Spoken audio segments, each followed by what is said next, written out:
నమస్తే, నేను మీ కుప్ప పద్మిని. ఇన్నాళ్ళు మీ సపోర్ట్‌ని నాకు అందిస్తూ, మీ ప్రేమని నాకు అందిస్తున్న ప్రతి ఒక్కరికి కృతజ్ఞతలు. ఇప్పుడు చూడబోతున్న ఈ వీడియో కూడా ఖచ్చితంగా మీకు ఉపయోగపడుతుంది. లైక్, షేర్ అండ్ సబ్స్క్రైబ్ చేసి మీ ఇష్టాన్ని అలాగే మీ సపోర్ట్‌ని నాకు అందించండి. అలాగే ఈ వీడియో పట్ల మీ అభిప్రాయాన్ని కామెంట్ సెక్షన్‌లో కామెంట్ చేసి నాకు తెలియజేయండి. నమస్తే. నమస్తే. Welcome to our channel. నేను పద్మిని. ప్రస్తుతం పాటు వేదిక ఆస్ట్రాలజర్ అవినాష్ దాస్ ఉన్నారు. మాట్లాడదాం. అవినాష్ గారు నమస్తే అండి. నమస్తే అండి. అవినాష్ గారు, 9 గ్రహాల్లో చాలా చాలా ప్రామినెంట్ రోల్ ని ప్లే చేసేటటువంటి గ్రహం అన్ని ప్లే చేస్తాయి. కానీ ఎమోషన్స్ ని లేకపోతే యాంగర్ ని లేకపోతే లోపల ఉన్నటువంటి ఆ ఫైట్ స్పిరిట్ ని ఇచ్చేది డెఫినెట్ గా మార్స్ అని చెప్తుంటారు. కుజుడు గనక నిజంగా చాలా బలంగా ఉంటే తను ఎంత డెడికేటెడ్ గా ఉంటాడు, లేకపోతే ఎంత ఫైర్ బ్రాండ్ గా ఉంటారు, డెఫినెట్ గా చాలా చాలా ఆయన ఇంపాక్ట్ అనేది ఉంటుంది. అయితే ఆయన ఇచ్చేటటువంటి నెగటివ్ రిజల్ట్స్ కూడా చాలా గట్టిగానే ఉంటాయి, తట్టుకోవటం కష్టమే. అయితే నెగటివ్ మార్క్స్ ని పాజిటివ్ చేసుకోవటం ఎట్లా? అసలు మార్స్ అంటే ఏంటి అని చెప్తారు. అసలు మార్స్ ఎందుకు ఇంత ఇంపాక్ట్ చూపిస్తుంది భూమి మీద? ఎందుకంటే భూమికి చాలా దగ్గరున్న గ్రహం మార్స్. నవగ్రహాల్లో మార్స్ అనేది చాలా చాలా ఇంపార్టెంట్. మార్స్ అంటే శక్తి. మార్స్ అంటే ఇంకా నేను అదే చేస్తాను, ఇంకా వేరే పని చేయను, ఒకటే పని చేస్తాను, జీవితాంతం అదే పని చేస్తాను, ఏదేమైనా అయిపోని డెడికేటెడ్ గా. నాకు ఫెయిల్యూర్ వచ్చిందా సక్సెస్ వచ్చిందా అనవసరం, అదే చేస్తాను. డబ్బులు వస్తున్నాయి డబ్బులు రాకపోని అదే చేస్తాను. ఒక మనిషికి స్టోరీ చెప్తా మీకు. చాలా మొండి కదా. మొండి అంటే మార్స్. ఒక మనిషి చిన్న స్టోరీ చెప్తాను. చెప్పండి. ఒక మనిషి, నేను పెద్ద శివభక్తుడిని, నా అంత పెద్ద శివభక్తుడు ఎవ్వరు ఉండకూడదు, నేనే అతి పెద్ద శివభక్తుడిని అవ్వాలి, శివభక్తుడిని అయిన తర్వాత ప్రపంచానికి శివభక్తిని ఇంట్రడ్యూస్ చేయాలి, నేను ఒక అతి పెద్ద లింగం కట్టాలి, నేను శివలింగం కట్టాలి అని పూనుకున్నాడు. ఒక మనిషి అనుకున్నాడు, జస్ట్ ఏమీ లేదు, పుట్టాడు, 18 years వచ్చాయి.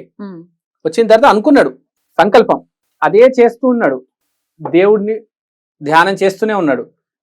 నేను ఎన్లైట్మెంట్ రావాలి, నేను శివ సాధన చేసి దేవుడు నాకు ఫస్ట్ ప్రత్యక్షం అవ్వాలి, నాకు దర్శనం ఇవ్వాలి దేవుడు అని చెప్తే, ఇంకా అతను ఇష్టం వచ్చినట్టు తిరిగేవాడు అనమాట. అడవుల్లోనే ఎక్కువ ఉండేవాడు. ఆటోమేటిక్ ఫస్ట్ ఆ జోన్లో వెళ్ళిన తర్వాత ఆటోమేటిక్ శివుడి లక్షణాలు వచ్చేస్తాయి. మనుషులందరిని వదిలేసి అడవుల్లో వెళ్ళి తిరిగేవాడు.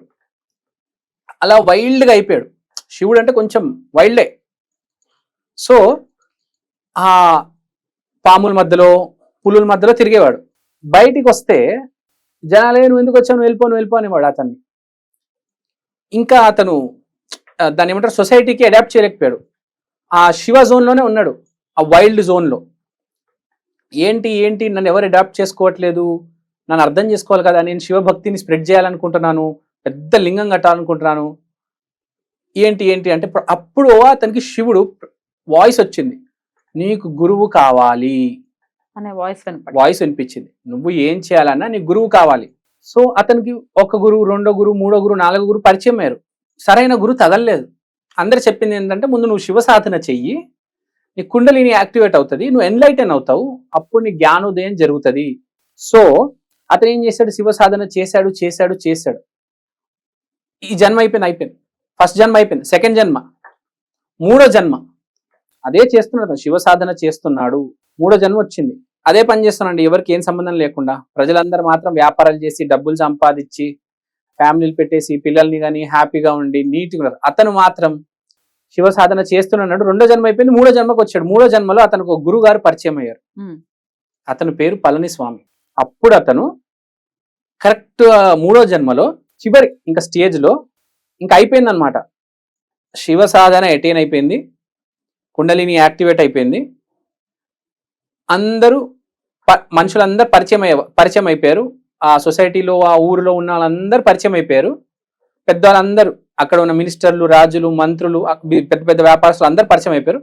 వాళ్ళందరినీ కడపలో ఒక గుడిలో కూర్చోబెట్టి చెప్పాడు, వచ్చే జన్మలో మనందరం ఇక్కడ పుట్టబోతున్నాము, మనందరం కలిసి కట్టాలి అని చెప్పేసి.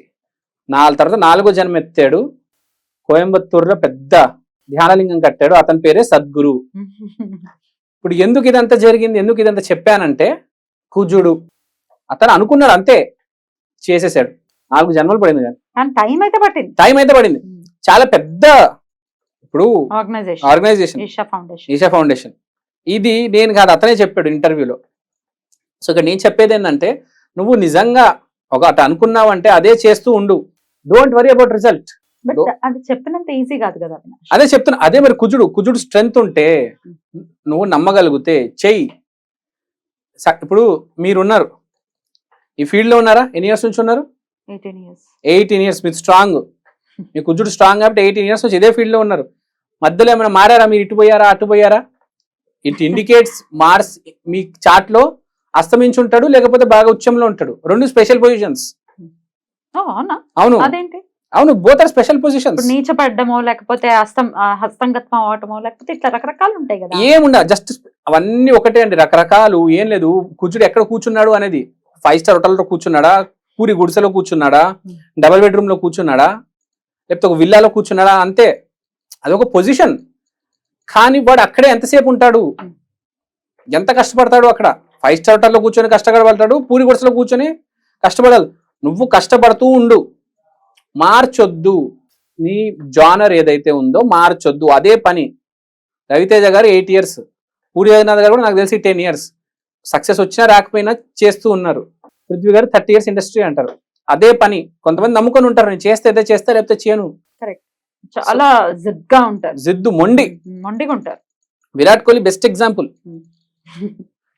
దానికోసం ఏమైనా చేస్తాడు, బాడీ తీస్తాడు, అన్ని చేస్తాడు.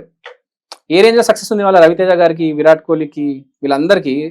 కానీ అందరికి ఒకేలాగా ఓపిక ఉండాలి అనేది లేదు కదా. వద్దులే, కొంతమంది చూస్తుంటాము ఫ్రికల్ గా ఉంటారు. అంటే ఈ బిజినెస్ చేసాం, లేదు ఇది రాదు. 2 months లో బిజినెస్ ఎక్కడి నుంచి డెవలప్ అయిపోతుంది?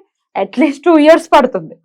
ఎనీ బిజినెస్, ఎనీ బిజినెస్, దానికి పేషెన్స్ అనేది చాలా చాలా అవసరం. అది లేకనే కదా మరి ఎట్లా పేషెన్స్, ప్యాషన్ తో పేషెన్స్ అనేది వస్తుంది. అవును అవును, మనం చేసే పని పట్ల మనకి ప్యాషన్ ఉండాలి. ఇప్పుడు మీకు ప్యాషన్ ఉంది కాబట్టి మీరు ఇక్కడ ఉన్నారు. డెఫినెట్లీ ప్యాషన్ నాకు చాలా ఇష్టం. నేను చేసే ప్యాషన్ ఉందంటే కుజుడు బాగున్నాడు, కుజుడు పోరాడుతున్నాడు, స్థితిని పోరాడుతున్నాడు. స్థితి కారకుడు ఏదో అనుకుంటాడు, కానీ ఈ మనిషి నేను తగ్గను, నేను మారను. కొంతమంది డబ్బులు వస్తే ఆ బిజినెస్ తర్వాత ఈ బిజినెస్ మీరు చెప్పినట్టు, వీడు అట్లా కాడు, అందరిని ఎదిరిచ్చేస్తాడు. అదే నేను అన్నది ఏంటంటే, అది స్టేబుల్ గా ఉండటం ఎట్లా? స్టేబుల్ గా ఉండడం అంటే automatic by birth Sri Anjaneya Swamy భక్తులు కుజుడు స్ట్రాంగ్ ఉంటారు, స్టేబుల్ గా ఉంటారు, చాలా ధైర్యం ఉంటది మనిషికి. సో బేసిక్ గా ఇది కుజుడు. సో అదే పని చేస్తూ ఉంటారు వాళ్ళు బేసిక్ గా. ఇంకోటి యాడ్ చేయొచ్చు కానీ అది వదలరు. ఇప్పుడు పవన్ కళ్యాణ్ గారు ఉన్నారు, సినిమా చేస్తూ పాలిటిక్స్ యాడ్ అయింది, కానీ సినిమాని వదలలేదు అతను. చాలా అసలు రౌద్రం బాగా ఉంటది. మీరు పవన్ కళ్యాణ్ గారి స్పీచెస్ లో చూడండి, విరాట్ కోహ్లీ బిహేవియర్ లో చూడండి, అగ్రెషన్ ఉంటది. సపోజ్ ఇప్పుడు కుజుడు మీకు అగ్రెషన్ అప్పుడప్పుడు కనిపించకపోవచ్చు, సైలెంట్ గా ఉంటారు కొంతమంది, కానీ అదే చేస్తూ ఉంటారు, అగ్రెసివ్ గానే ఉంటారు. కరెక్ట్. కొంతమంది అగ్రెసివ్ గా కూడా కనిపించరు, కొంతమంది చాలా సైలెంట్ గా ఉంటారు, కానీ కుజుడు అప్పుడప్పుడు సైలెంట్ గా కూడా పనిచేస్తూ ఉంటాడు కొంతమంది జాతకాల్లో. ఇప్పుడు కుజుడు వాటర్ రాశుల్లో వచ్చేస్తే లైక్ స్కార్పియో, అక్వేరియస్, కూల్ గా వెళ్తాడు, కానీ అదే పని చేస్తాడు, పని మార్చడు. ప్యాషన్ ఉంటది కానీ కూల్ గా వెళ్తాడు. కొంతమంది ఉంటారు చాలా కూల్ గా వెళ్తూ ఉంటారు. మాక్సిమం కుజుడు అగ్ని రాశుల్లోనే బాగా వర్క్ చేస్తాడు. అప్పుడప్పుడు వాటర్ రాశులు వచ్చేస్తే అప్పుడు కూల్ గా స్లోగా వెళ్తాడు. స్లో పాయిజన్ అది, కానీ వదలడు. రైట్. అయితే బలోపేతం చేసుకోవటం ఎట్లా? ఏదైనా స్మార్ట్ రెమెడీ ఉందా? ఆయన నుంచి పాజిటివే కావాలి అనుకుంటే ఒక్కటే అండి, దైవాన్ని మార్చొద్దు. శ్రీ ఆంజనేయాన్ని పట్టుకున్నాము, అదే చేయండి. పొద్దున్న లేచారు మీరు, ముందు శ్రీ ఆంజనేయాన్ని చూడాలి. శ్రీ ఆంజనేయం, ప్రసన్నాంజనేయం, శ్రీరామ జయం.